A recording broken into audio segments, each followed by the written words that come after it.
Welcome once again. Welcome to Harris Department International Academy, and today we're going to be discussing on immunity. We're continuing on our series on microbial ecology, and today we are going to be discussing immunity and really shedding light on it. In our previous lecture, we just discussed and completed the lecture on infectious diseases, and now we're going to be looking at the body's defense against that. So when you hear immunity, you want to quickly be able to appreciate that immunity is talking about the body's resistance. Immunity can simply be defined as the body's resistance. Is it resistance?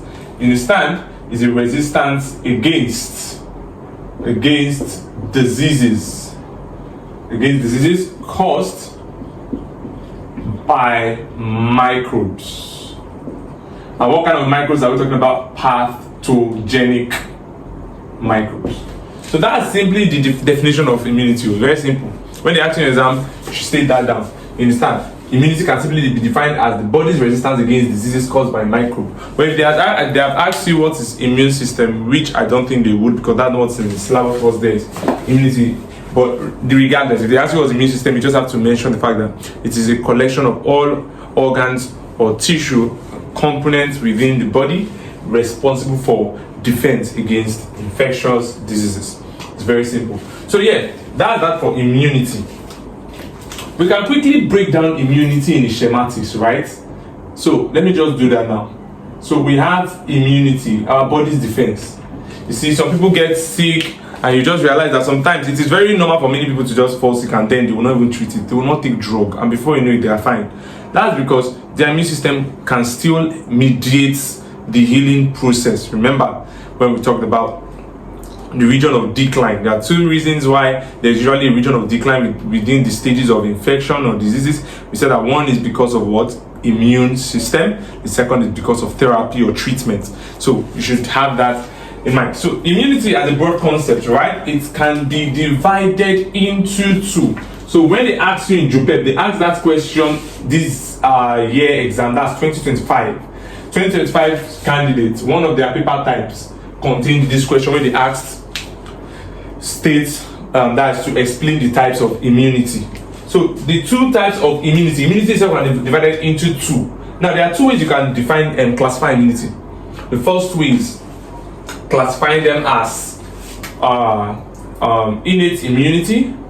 Innate immunity, in brackets, can call it natural. So we have innate or natural immunity, right? And then you now have the one we call adaptive, which is the acquired one. Adaptive or acquired immunity. Yes. So those are the classes of immunity. Those are the classes of immunity. But when you talk about the types of immunity that you have, now usually that's based on passive immunity and active immunity. So we have the passive immunity and the active immunity. Yeah, but these are what we're going to leverage on first before we start explaining on that.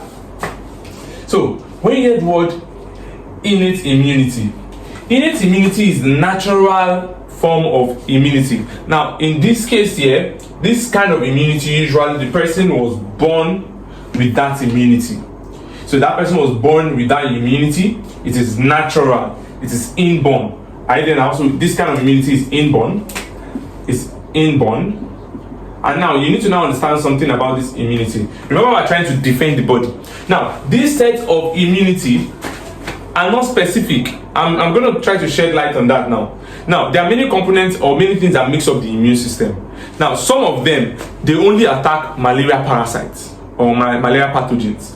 Some of them will only attack maybe certain kind of virus, specific type of virus. You understand? But any kind of immune component that does not try to be specific with what it attacks, that one is referred to as, is part of the innate immunity. For example, now we have a city. There is a city, right? That city is going to have its city walls around that surround it and gates, right? Now that city walls and gates does not usually, it's for protection. Is that city we're going to say, oh, there are selective kind of people who are allowed to pass through this wall, and there are some who are not allowed to pass through this wall? It is defense for all kind of foreign bodies. You must get to the wall. The wall is non-selective, right? That's how innate immunity is. is they're like the first line of defense. That's another keyword you want to know. They are the first line of defense. The first line. They are the first line of body defense. Very, very important. At the first line of the body defense. So whenever there is an invader or a foreign body trying to invade the human system, they are the first component to try to defend the body against that. Until they've been compromised, that is when the adaptive immune system will be activated. Now, like I said, these guys don't usually check who is coming in or what kind of foreign body is coming in. They make sure that they try to defend against all. For instance, my skin, right? My skin is not going to say, oh, bacteria, I don't need to defend against you guys, only virus. No, your skin is a barrier to prevent anything from entering into your system, right? So that's what we're trying to say. So in this case here now, we can easily highlight that your innate immunity is, they are non-specific. It's very, very key. These are characteristics of innate immunity. They are non-specific. Another thing again you want to know about them now is that they lack immunological memory. Immunological memory. Now when we say immunological memory, it means that there are some inadaptive immunity here. If I, for instance, I'm a component of the immune system and I fight against somebody, right? I saw the way that person fought against me.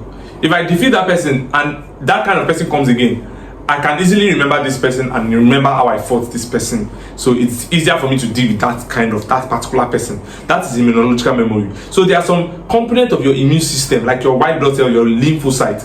They are specific. They are part of your adaptive immune system, right? They only attack one kind of pathogen. And that's because the first time they've had to fight that pathogen or defend the body against that pathogen, they had memory on how they did it.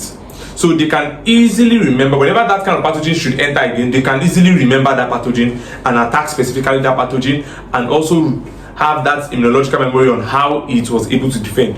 So that is what we mean. But in innate immunity, there's nothing like immunological memory, and that's basically because they usually defend against a lot of things. It's just like the gate man in the gate. It's going to see the gate man at the gate of an organization might receive 2,000 visitors in a day. He's not going to remember the face of all the 2,000 the next time they come. That's just the truth. Yes. But when he enters into the building, right, there are different units. So there are some of them that might approach a particular unit. Some of the visitors might approach a particular, maybe 10 might approach one particular unit. It's very normal for the person in charge of that unit to remember the people that came to his unit, right? But the gate man at the gate, who is the first line of defense, might not remember which face he saw specifically. That's it. So that's what we mean by the lack immunological memory. And that's how the innate immune system are. Good. Now, this innate immune system are made up of certain components. They are made up of certain components. Innate immunity. Or you can say the innate immune system. Now, they are made up of certain things, right? What are those things that they're made up of? Yeah.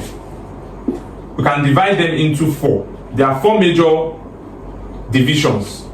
I can classify innate immunity component. That's the things that makes up the innate immune system. That's what I'm trying to say. The things that makes up the innate immune system or makes up innate immunity. We can classify them into 4 groups. And what are those 4 groups? We will have the ones that we call the what? We will have the one that we call the physical barriers.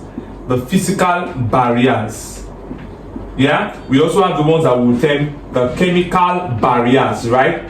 The chemical barriers. We'll have the ones that we call the cellular barrier, and finally we have the inflammatory or the inflammation. So you see now that inflammation, which is characterized by rigor, that is characterized by redness, right?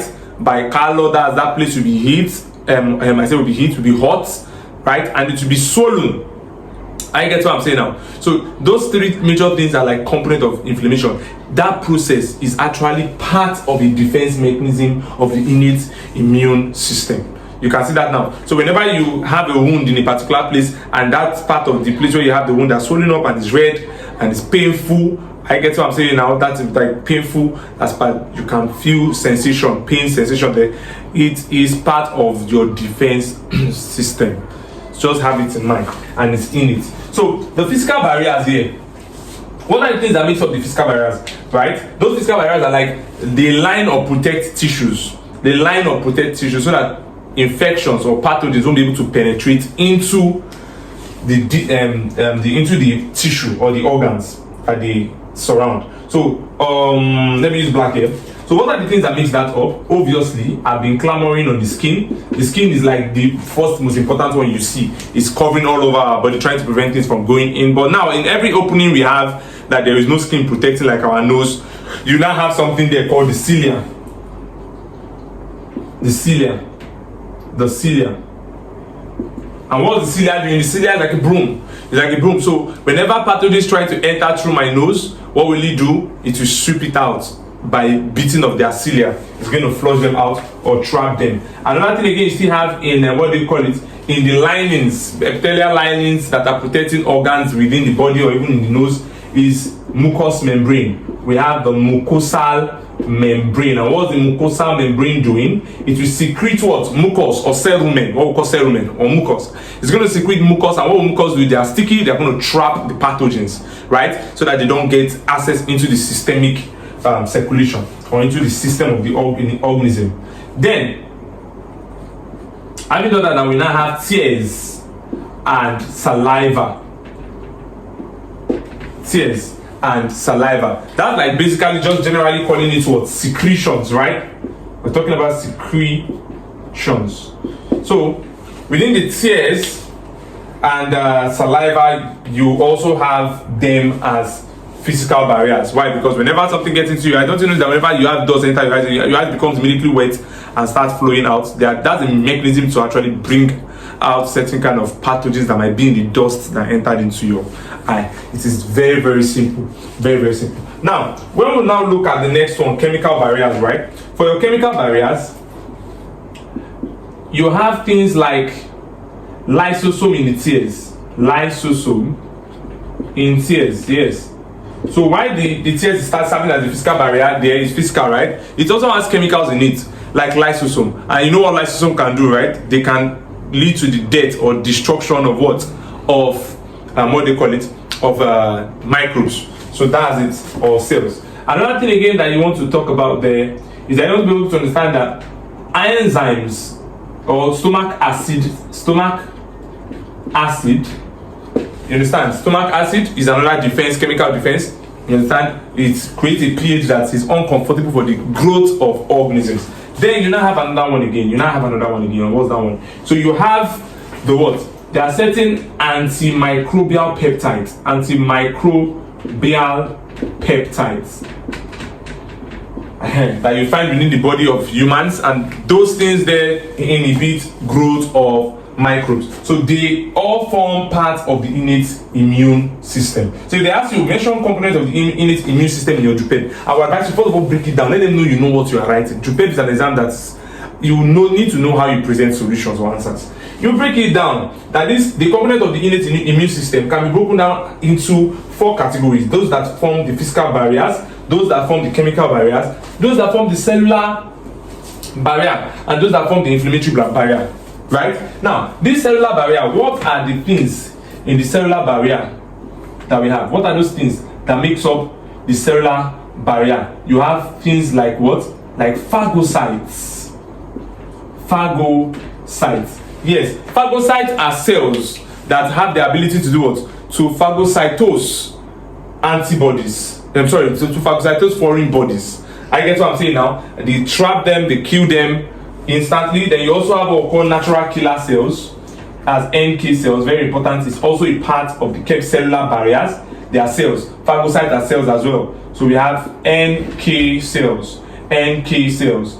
NK cells. And when we say NK cell, we mean natural killer cells. So what are these natural killer cells? These cells kill, like the name implies. They kill certain kind of affected cells. Are you there now? They kill certain kind of affected cells. They are also found as components of the innate immune system. So you have to keep that in mind. It's very, very helpful. It's something that's going to come out in your exam. Your inflammation generally, like I said earlier, we have inflammatory agents that usually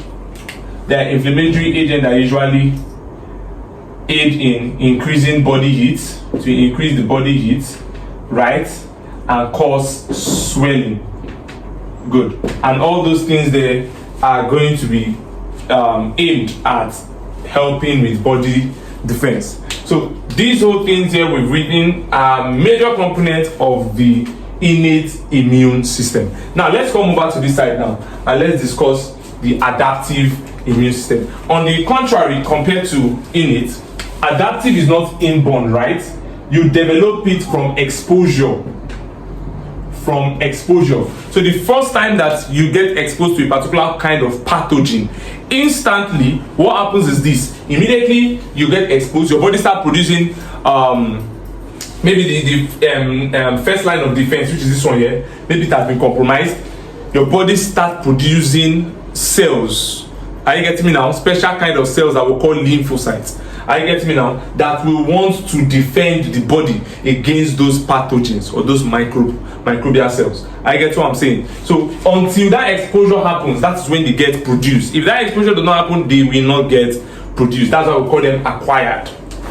We acquire them from exposure, and we acquire them as a result of an attempt to adapt to that kind of pathogen. That's why you see that in this place of the world, almost all Nigerians have malaria, right? But it might not be manifesting immediately, it might be asymptomatic, right? That is because we already have adaptive immunity to malaria. Why? Because we've been exposed to malaria a number of times that our body have produced adaptive cells, like lymphocytic cells, that now know how to deal with the causative microbe for malaria. That's Plasmodium. So that's how this thing works. Now, immediately after exposure, right, we know that they happened by exposure, they are developed by exposure. These guys are specific. They are specific in action. They are immunologically specific. Like I said, that means they attack only specific kinds of cells or microbes or pathogens. Now, they also have immunological memory. That's why when you come again, they remember you and then they attack. They have immunological memory. They have immunological memory. So that's very, very important for you to know that they have immunological memory. Now, this adaptive immunity, you can classify them into two. Watch me now. Adaptive immunity. Adaptive immunity can be classified into two. And what are those two that you can classify them into? You can classify them into cell-mediated and humoral immunity. So we have the cell-mediated immunity and the humoral immunity. Let me write them down. So you have humoral from the word humerus. That's because they are produced from bone marrows, like bone marrows. They are produced from bone marrow. So we have a humoral immunity, immunity, and then we now have the cell-mediated immunity. Yes. The major component or the major cell that forms the humoral immunity is the B cells. Now let me tell you something. Let's just write that because I want to lay a very important point. So this humoral immunity, what cell did I tell you is majorly found here? I said it is the B cell, right? The B lymphocytes. We have two lymphocytes when it comes to immunology. We have B lymphocytes and C lymphocytes. So here we are having the B lymphocytic cells. So we have the B lymphocytic cells. As Jupeb students, you should know this. And here on this side, you have the T helper lymphocytic cells. T helper they are lymphocytes, lymphocytic cells. They usually help in defense a lot. Now, both the B lymphocytic cells and the T lymphocytic cells are produced in the bone marrow, right? Now, but the difference is that the B lymphocytic cells remains there in bone marrow, and that's why it is given the name humoral from the word humerus. While the T lymphocytic cells, after being produced within the humoral surrounding, that's the bone surrounding or the bone compartment, it will get migrated into the thymus. It's usually will get migrated and stored temporarily within the thymus, and that's the name T that you see there. And B here, I feel that's because of bone. You get a storage location. So good. Now, how do these guys play their functional role? Now, when it comes to humoral immunity, probably when these cells here have been compromised, your B lymphocytes, they act by releasing something special that we call antibodies. They will release antibodies, and your antibodies contain something that we refer to as immunoglobulins.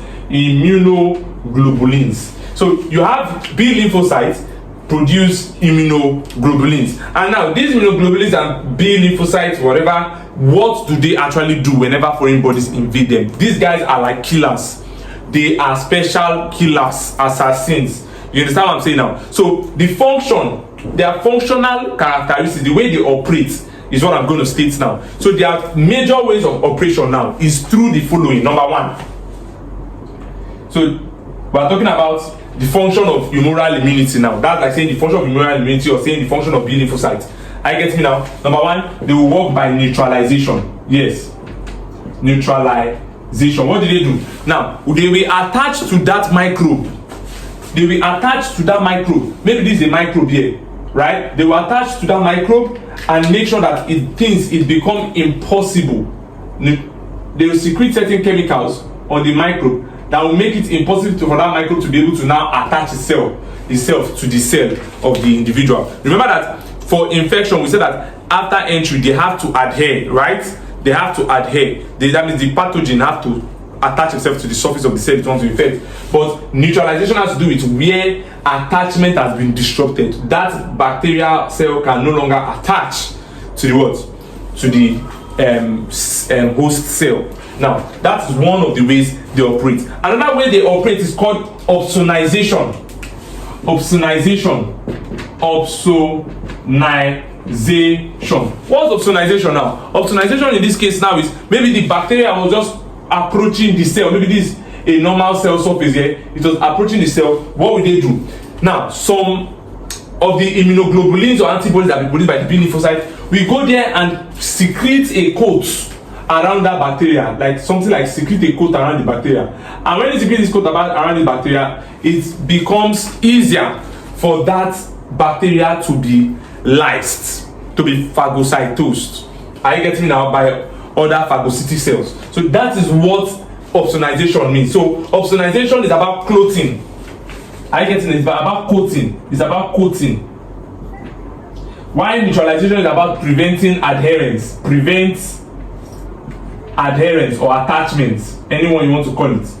Adherence or attachment. So that's basically what's happening there. Now, they were trying to say that they can operate by neutralization.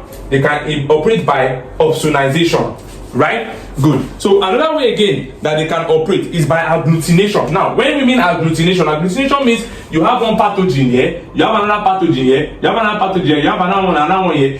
Now, they will release certain chemicals that will bring all the pathogens together like a cluster.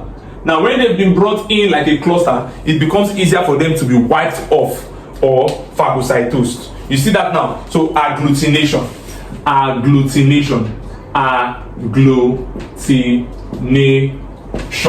So what agglutination is? The massing up. It is the massing up of those bacterial cells. I get it now, so that they can form a clump, which makes it much more easier for them to be what? For them to be wiped off. Are you getting it now? So the last one there we have is the complement activation system. The complement activation system, which will secrete something that we call the MAC. Good.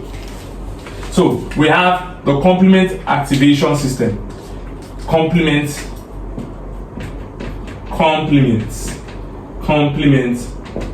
activation. Now, this complement activation here, very strict way in which B lymphocyte humoral immunities act. Now, what happens there in complement activation system is that the specific antibody will approach the cell, that's the microbe, maybe this is the microbe, and it will start punching the microbes. It's just like stabbing, punching the microbe, microbe, and that will be creating holes. That will be creating holes at the site of puncture. And you know, once these holes are there, what will happen eventually is that this cell will die. It will lyse. That will be lysis of the cell.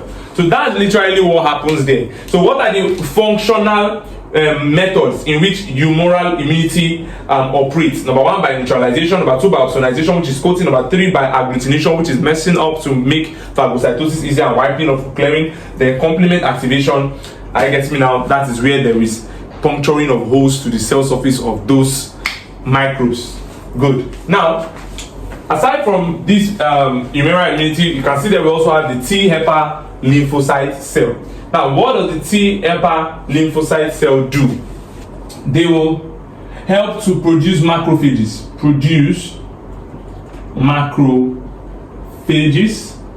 And we still produce more T lymphocytes. They will produce more T lymphocyte cell. They will produce cytotoxic cells. Yes, they will produce cytotoxic cells. So what's going on there? What's this macrophage doing? Now, basically, the macrophage has initial monocytes. There are certain kind of monocytes, right? That we move is a part of the what do you call it? Is a part of the body defense system. Good. So it will release that macrocyte. It will release the monocyte. Those monocytes will maybe there's a problem with the kidney. They will migrate to the kidney, and then once they are done defending the kidney, they don't live there again. They turn out to become macrophages. So they will go there, they will do all the defense system, phagocyting and all, and then remain there, and that's when they become macrophages. So this guy produces macrophages. It's also for defense system. More T lymphocytes, which will also trigger the release of more macrophages as cytotoxic cells. The cytotoxic cells are cells that can release toxins that will actually kill microbes. So that is everything on this. Now let's quickly just talk about this style of classification. Each of these, now when you do passive immunity, this is when you are giving, anything passive means free, right? It's free. You didn't require energy or any spontaneous any process to initiate it. So yeah, you are, the individual is giving what? Antibodies. So one way or the other, you are giving antibodies. But when it comes to active, your body produces. So active immunity is one in which the body produces its antibodies. So each of them, you can classify each of them to natural and artificial, right? So let's look at that here. In active, where your body is producing this thing by itself. So let's write natural here. Natural, let's write artificial here. All right, good. And even in this one too, passive, we have the natural, natural, and then we have the artificial. Very good. Very, very good. So now, if I was talking about active immunity, the natural form in which you get active immunity, where your body is producing it, is just by natural exposure to what do you call it, infection. So for natural, you get active immunity naturally by exposure to infection, right? Infection. But if it is passive, you get it naturally. Naturally, passive immunity, that's the one that you are giving the antibody. You get it naturally from breast milk. So when the baby is born, that first initial breast milk contains antibodies, which will help in the baby's defense system, right? Very, very good. Good. Then when you now come into what they call it, the artificial for active immunity, that means artificial meaning that it's not just natural, it didn't just happen by itself spontaneously, you were not born with it, but yet it's your body that is producing these antibodies. That's when you talk about vaccination, because vaccination is just they exposed you. I get what I'm saying now. They exposed you to a particular pathogen so that your body can now intentionally start developing. That's one way vaccination works. Your body, and that one they expose it to is a GMO. It's a GMO. So your body starts recognizing it and start producing those kind of defense antibodies. So that's why vaccination will come here. Vaccination. It is your body that is still producing the antibody. Just that a GMO was injected and stimulated that production. So that is what we're having here. Vaccination is one of the active mode of immunity. Then when you come into the passive, when you are giving the antibody, here now, you are giving the antibody, but now not as breast milk. What is the artificial form there that you want to be talking about is just the antiserum. Have the antiserum there. Antiserum. So that's maybe during blood transfusion, and then you are giving an antiserum. That one there is still passive because you were giving, it's not your body producing it, right? So that's that for that. All right, with this we've come to an end of body immunity. Do also subscribe to our channel if you haven't yet, and also click on the notification bell so that whenever we drop content like this, you will be notified.